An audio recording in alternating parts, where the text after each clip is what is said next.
The Black Sea, once a serene and picturesque haven for sailors and fishermen, has now become one of the most critical corners of the war. For the past month, it has been shaking with a hot agenda that has left the world on edge. The loss of the Russian Navy and the decrease in its dominance in the Black Sea shows they will face much greater threats than they ever imagined. The appearance of the NATO Navy in the Black Sea and the landing of US warships in the region have caused a red alert in the Kremlin. Let's follow the latest developments in detail.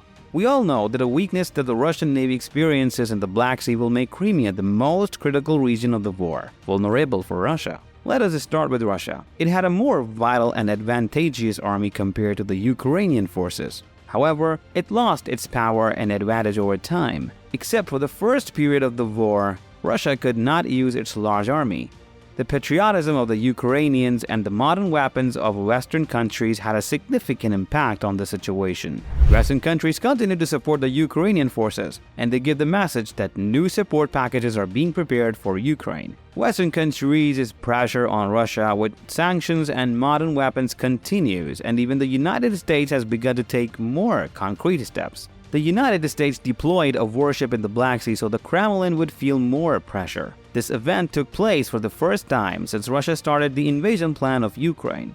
For the first time since the start of Russia's large-scale invasion of Ukraine on February 24, 2022, a US warship entered the Black Sea. The guided missile destroyer USS Nihatchi has arrived in a Turkish port. The American destroyer first docked in the Greek port of Paris, and the ship then visited Turkey. While the U.S. warship was in Turkey, U.S. Consul in Istanbul, Julia Addis, and U.S. Ambassador Jeff Flake saw the boat. During this visit, Julia Addis stated that the ship's existence is linked to Russia's ongoing war against Ukraine. USS Nihatchi is part of the George H.W. Bush Carrier Strike Group, operating in the U.S. 6th Fleet Operations Area.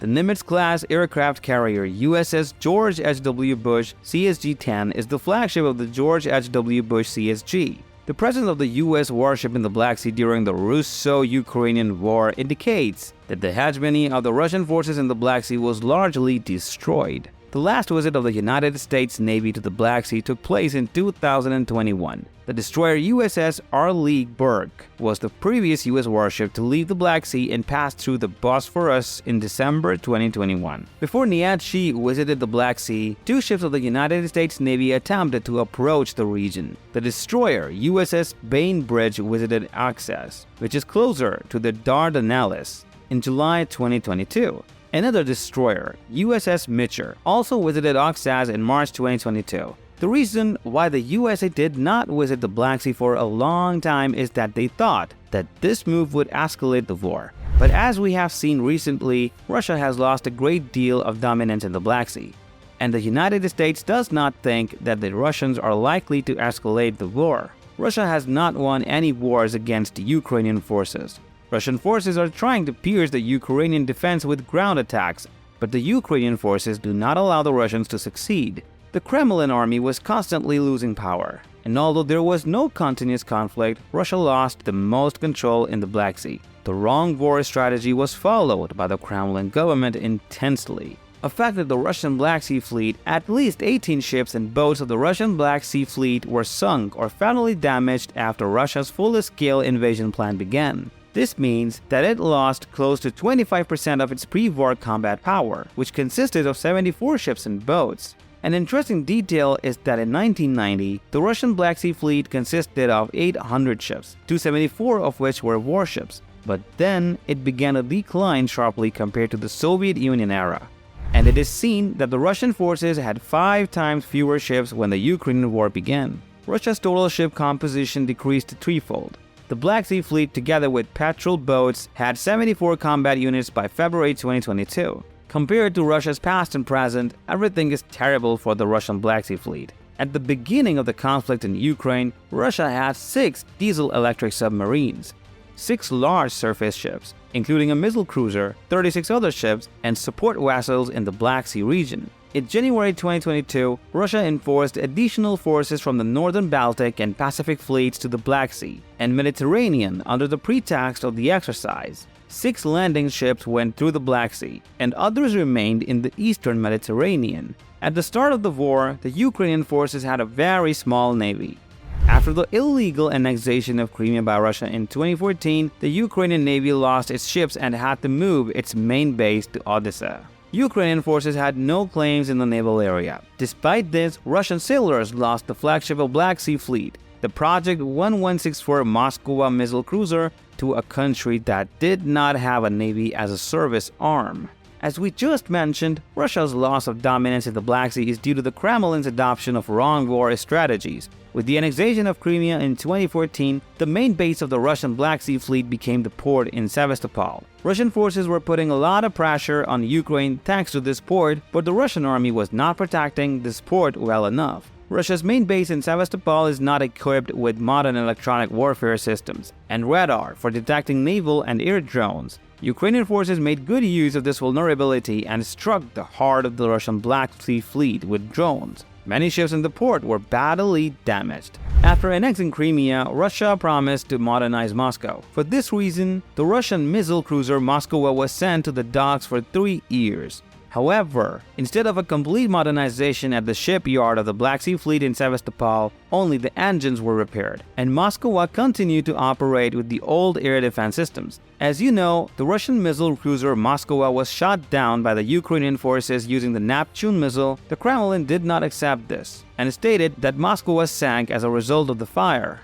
The experts who repaired the flagship noted that the ship was in a deplorable condition. According to them, the antenna in Moscow later rotted and the lower part of the ship was rusted, thus punctured in some places. At the same time, the Kremlin government still did not admit that the crew had died. At the time of the sinking of Moscow, there were between 400 to 680 sailors in Moscow, and probably all of them died, according to the Ukrainian intelligence authorities. Intelligence agencies are forcing the families of Russian sailors to withhold information about the sailors who died on the cruiser. Many of the ship's crew are still considered missing. Moscow, one of Russia's most important ships, was buried deep in the Black Sea, never to be used again, and the Russian Black Sea Fleet was severely damaged. While changing the balance of power on the northern shores of the Black Sea became a primary focus of attention. While the Black Sea is in great demand, several scenarios can be experienced in the Black Sea. In the systems we encounter, the key role is always Turkey's. In the first scenario, Turkey, which maintains its skillful bureaucracy between the parties, can be effective in the peace process. It could hasten the ceasefire between Russian and Ukrainian forces. Russia's war crimes and unlawful attitudes in Ukraine indicate that this process will not provide continuity and will lead to worse results. In the second scenario, in the event of a prolonged war in Ukraine, the US pressure on Turkey to comply with NATO's sanctions regime may increase. NATO pressures negatively affect agreements between Ankara and Moscow, and this issue may cause problems in Syria. The policy that Turkey will implement may lead to the collapse of today's fragile balance. The probability of the scenario occurring is relatively high, considering today's conditions. Except for the first period of the war, Russia could not use its large army. The patriotism of the Ukrainians and the modern weapons of the West countries had a significant impact on the situation. Western countries continue to support the Ukrainian forces. As long as this support continues, Ukraine's victory looks pretty close. Vladimir Putin has realized that he will lose the war at any moment. It is reflected in the intelligence reports that the Russian ports in the Black Sea are on the alert. However, they do not seem to be able to prevent Ukraine's attack on Crimea, which will unlock the war.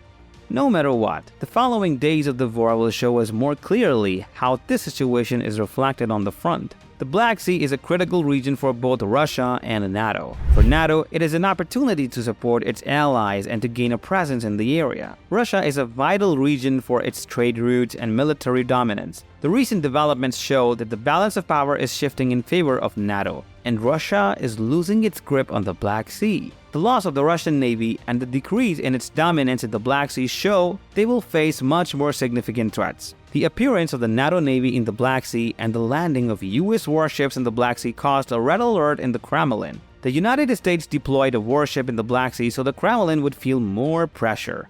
This event took place for the first time since Russia started the invasion plan for Ukraine. The presence of the US warship in the Black Sea during the Russo-Ukrainian War indicates that the hegemony of the Russian forces in the Black Sea was largely destroyed. The last visit of the United States Navy to the Black Sea took place in 2021. The destroyer USS Arleigh Burke was the last U.S. warship to leave the Black Sea and passed through the Bosphorus in December 2021. Before Niatchi visited the Black Sea, two ships of the United States Navy attempted to approach the Black Sea. The destroyer USS Bainbridge visited Axas, which is closer to the Dardanelles, in July 2022.